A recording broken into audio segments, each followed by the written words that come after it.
Welcome to Woven in True Crime. If you're passionate about true stories that challenge reality and expose the darkest secrets, you're in the right place. Here, every account is a piece of a puzzle that few dare to unravel. Get ready to dive into cases that will stir your emotions, bring up disturbing questions, and reveal what many prefer to keep hidden. Are you ready to discover what really happens when the line between right and wrong is blurred? Stay with us and explore the mysteries the world hides. On the morning of July 10, 2016, the city of Austin, Texas, woke up to its usual quiet routine, unaware of the horror that would soon be discovered. It was a hot summer Sunday, and Emma Anderson was returning home after a weekend visiting a close friend. She didn't expect to find something that would change her life forever. When she walked through the front door, the eerie silence in the house struck her. Something was off. She called for her husband, Michael Anderson, but got no response. The lights were off, and the quiet was unsettling. With a growing sense of dread, Emma went downstairs to the basement, where Michael spent most of his time in his private space, a small refuge where he liked to work and relax. That's where she found him. Michael, a successful and well-liked architect in the community, was lying on the basement floor, motionless. The scene was brutal. Michael's head had been crushed with a heavy object, leaving a dark stain on the cement floor next to his body. Horror gripped Emma as she tried to comprehend what had happened. Her hands trembled as she dialed 911. Her voice faltered as she tried to explain to the operator what she had seen. Her husband, the man everyone in town respected, had been murdered. When the police arrived, they secured the house and cordoned off the area. Detective Sarah Collins, known for her cold demeanor in tough cases, was assigned to lead the investigation. As soon as she stepped into the basement, the detective knew this wasn't a random crime. There were no signs of forced entry, and the brutality of the blow suggested a strong emotional connection to the victim. The killer knew Michael, and so the investigators began probing the architect's closest relationships. The news spread quickly across Austin. The community was shocked. Michael Anderson was seen as a family man, respected for his innovative projects and dedication to the city. He was known for attending charity events, always accompanied by his wife, Emma, and his stepson, James, a 23-year-old man Michael had helped raise. On the surface, the architect seemed to lead a perfect life. But, as would soon be revealed, appearances can be deceiving. Detective Collins began her interviews. Emma, still in shock, seemed unsure how to react to her husband's death. She insisted their relationship was solid, that Michael had no enemies, and that she couldn't think of anyone who would want to hurt him. James, on the other hand, was hard to track down in the first few days. The young man seemed distant, as if he knew something others didn't. This raised suspicions. In the early days of the investigation, small details began to emerge, but not enough to point to a suspect. However, Collins had a growing feeling that something was being hidden. What seemed like a simple domestic crime was quickly turning into a complex puzzle. The pieces didn't fit yet, but the detective knew the answer lay within Michael's inner circle. What Sarah Collins would uncover in the following days would not only reveal the truth behind the crime, but it would forever change how everyone saw Michael Anderson. The days after Michael Anderson's body was discovered were marked by intense gathering of information and evidence. Detective Sarah Collins and her team worked tirelessly, knowing that the brutality of the murder indicated a strong personal motive. The mystery wasn't just about the death of an apparently respected man, but also about the secrets he might have been hiding. Collins focused on those closest to Michael. Emma Anderson's behavior was initially the center of attention. Though visibly shaken, the detective sensed something off in her testimony. Emma remained too calm while talking about her husband, as if there was a hidden coldness behind her words of grief. However, without clear evidence against her, Collins shifted her focus to James, the stepson. James, 23, was an intriguing figure. Though Michael had raised him from a young age, the two had seemed distant in recent times. The young man avoided talking about their relationship, and his reserved demeanor raised suspicions. The morning after the murder, he was found in a small apartment downtown, where he lived alone. When questioned, James appeared nervous, stuttering in his answers and avoiding eye contact. Asked about his whereabouts on the day of the crime, James said he was out of town, but his response didn't entirely convince the investigators. Detective Collins knew she was dealing with an emotionally disturbed young man who might be hiding something. Still, without more concrete evidence, James was released, and the investigation continued. Meanwhile, the forensic team carefully examined the crime scene. The basement, which Michael had turned into a private office, was combed for clues. That's when investigators found something unexpected, a hidden camera, installed in a corner of the ceiling, pointing directly at Michael's desk. The discovery of the camera was a real turning point in the investigation. Collins immediately ordered the camera to be analyzed. The tech team began retrieving the footage while the investigators tried to figure out who had installed the device. At first, they suspected that Michael might have placed the camera for security reasons, but soon new questions arose. Why would there be a hidden camera in such a private space? And what could it reveal about the murder? As the footage was analyzed, other clues began to emerge. Michael's cell phone, found next to his body, contained encrypted text messages and emails. Collins sought the help of tech experts to unlock the device, and soon the first revelations about Michael's double life began to surface. The police found a series of messages between Michael and other men, arranging secret meetings.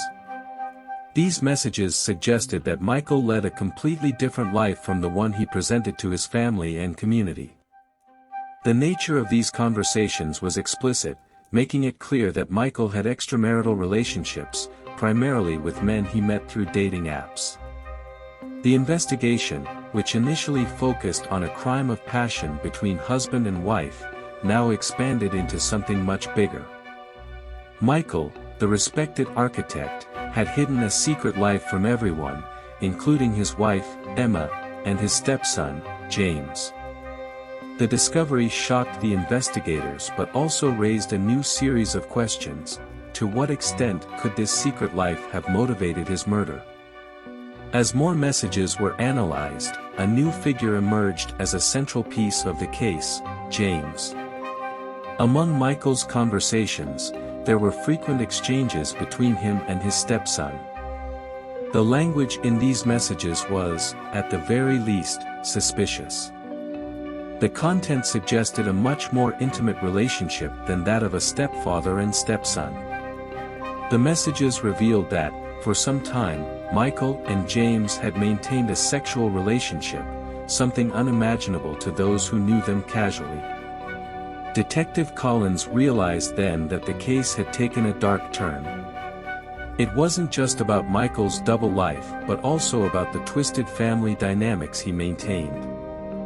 Faced with these discoveries, Collins knew she needed to interrogate James again. This time, the approach would be different. Now, she had concrete information about the relationship between Michael and his stepson. But before that could happen, the tech team finally managed to access the videos recorded by the hidden camera in the basement. The footage showed everyday moments of Michael, but more importantly, it captured the final minutes of his life. In the video, Michael and James are seen arguing. The tone of the conversation was tense and soon escalated into shouting. What initially seemed like a typical argument turned into a physical altercation. At the climax of the video, James, visibly agitated, grabbed a heavy object, a metal tool that was on the desk, and struck Michael on the head. The blow was fatal. The scene froze the investigators.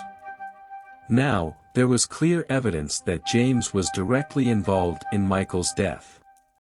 The recording left no doubt that the argument between the two had escalated to the point where James lost control and killed his stepfather.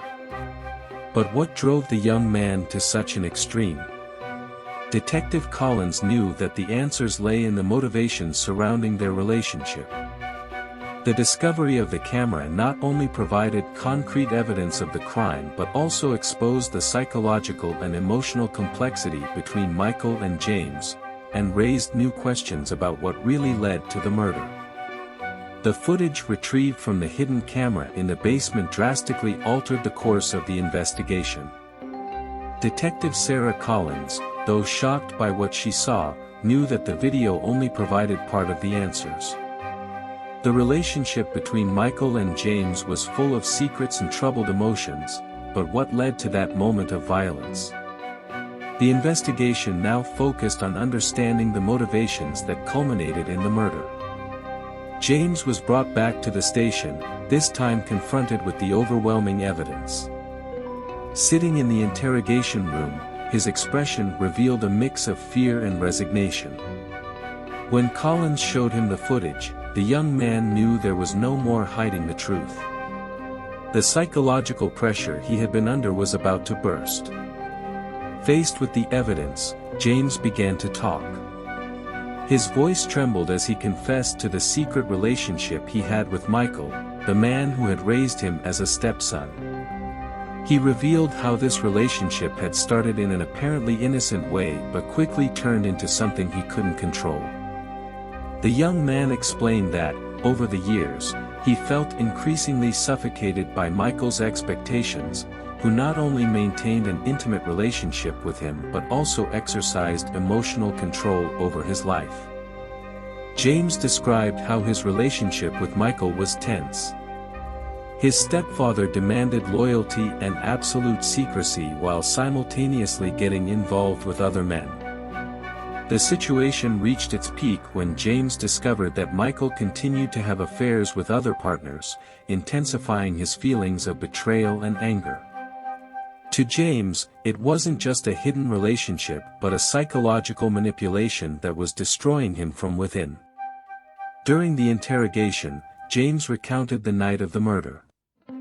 He had confronted Michael in the basement, furious about the recent discoveries of other men. His stepfather tried to calm the situation, but emotions were already out of control. The hidden camera footage captured their argument, but it didn't reveal James's devastated emotional state. In the heat of the fight, words turned into physical aggression, and in a moment of desperation, James grabbed the tool nearby and delivered the fatal blow. For James, that moment was the culmination of years of frustration, fear, and suppressed anger. He claimed he hadn't planned to kill Michael but that the pressure of living under his stepfather's emotional dominance and the guilt of maintaining a secret relationship pushed him to the breaking point. His confession didn't bring relief, but rather an even heavier weight, as if finally expressing the truth couldn't ease the pain he carried. As James continued to describe the complexity of his relationship with Michael, another figure began to emerge between the lines: Emma, James's mother and Michael's wife. James mentioned that Emma had always seemed suspicious of something but never confronted the situation directly. However, he revealed that his mother also exerted significant emotional pressure on him.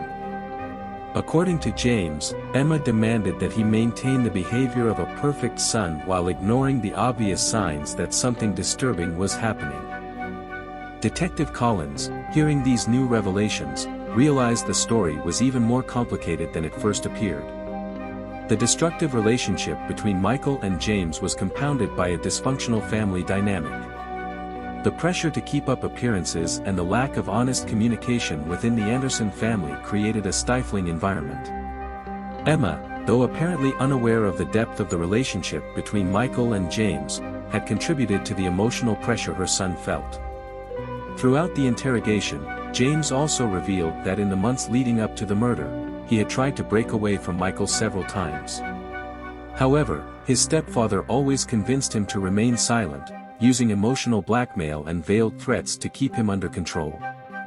This made James feel even more trapped, with no way out or support. Detective Collins now had a clear picture of the circumstances that led to the murder. James, emotionally disturbed and without a support network, was pushed to the limit. The twisted relationship with Michael, combined with the emotional pressure from Emma, created the perfect storm that led to the violent act. With James's confession and the video evidence, Collins knew the case was nearing its conclusion. However, she still needed to determine Emma's role in the whole situation. Though there was no direct evidence implicating her, the manipulative behavior James described raised questions about how much Emma was aware of the secrets that had destroyed her family. As the police finalized the case report, the city of Austin was gripped by the news of James's confession. The respected architect everyone knew as a pillar of the community was now seen in a completely different light. The perfect facade of his life had crumbled, revealing a web of betrayal, manipulation, and dark secrets. But as the final pieces of the puzzle began to fall into place, one last truth remained to be confronted: what would become of James, and how would the city deal with the devastating revelations about Michael Anderson's secret life? James's confession marked the culmination of the investigation, but the revelations were far from over. The young man's testimony brought to light a family dynamic far more complex than initially imagined. Detective Sarah Collins, although she had a solid confession and undeniable proof of the crime, felt there were still a few crucial pieces missing to close the case. With the weight of the confession in the basement camera footage, James was formally charged with second-degree murder. But before going to trial, more questions needed to be answered. Emma Anderson's involvement, the mother of James and wife of Michael, remained a mystery. To what extent was she aware of the relationship between her husband and her son? Was there any truth to James's claims about the emotional pressure his mother also exerted on him? During one last attempt at questioning Emma, Collins noticed something different in the woman's demeanor. Emma, who had maintained the appearance of a grieving widow until then, now seemed colder, more calculated. When confronted about the role she played in James's troubled life, she initially denied any involvement or knowledge. But her coldness hinted at a darker truth. Collins knew that Emma had not directly participated in the murder, but the atmosphere of manipulation and control that hung over the Anderson family could not be ignored. James had repeatedly mentioned how he felt the weight of his mother's expectations and how much she pressured him to behave like the perfect son, always submissive to the family's decisions. As the case moved toward trial, new layers of the story began to emerge. Defense and prosecution attorneys battled to establish the correct narrative.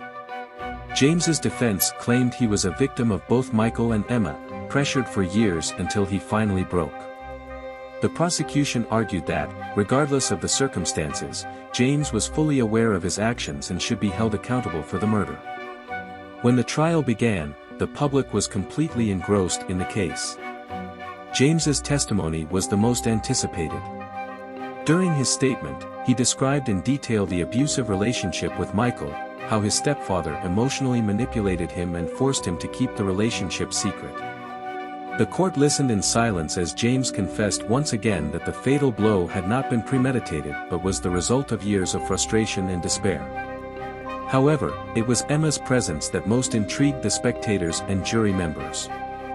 Though she was never formally accused, James's defense attorneys used her role in her son's life as a central point of the argument.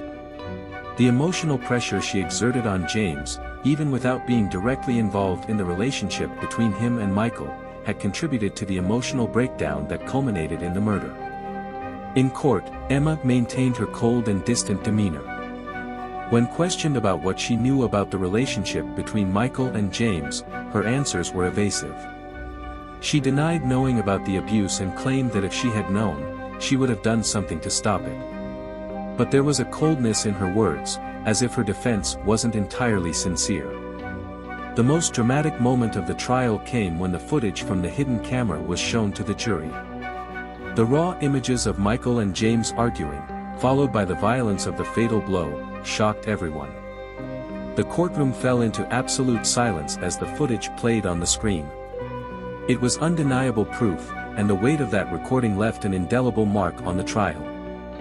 As the hearings unfolded, it became clear that James's fate was practically sealed. Though there were valid arguments about his emotional vulnerability, the evidence was undeniable. He had killed Michael Anderson in a desperate act, but the murder could not be justified solely by the circumstances. The prosecution argued that, despite the pressures he faced, James was responsible for his actions. He could have reported the situation or sought help, but he chose the path of violence. The defense, on the other hand, tried to show that James was psychologically destroyed by years of manipulation and control, both from Michael and Emma. The final verdict came quickly. The jury found James guilty of second-degree murder, and he was sentenced to 22 years in prison. The sentence brought mixed feelings to the Austin community. Many sympathized with James, believing he was indeed a victim of the circumstances. Others, however, felt that justice had been served, regardless of the complex details of the case. But as James was led away to serve his sentence, one unresolved question remained: what was Emma Anderson's true role in this family tragedy? And what would she carry with her after the collapse of her family? With the guilty verdict and the 22-year prison sentence, James Anderson's fate was sealed.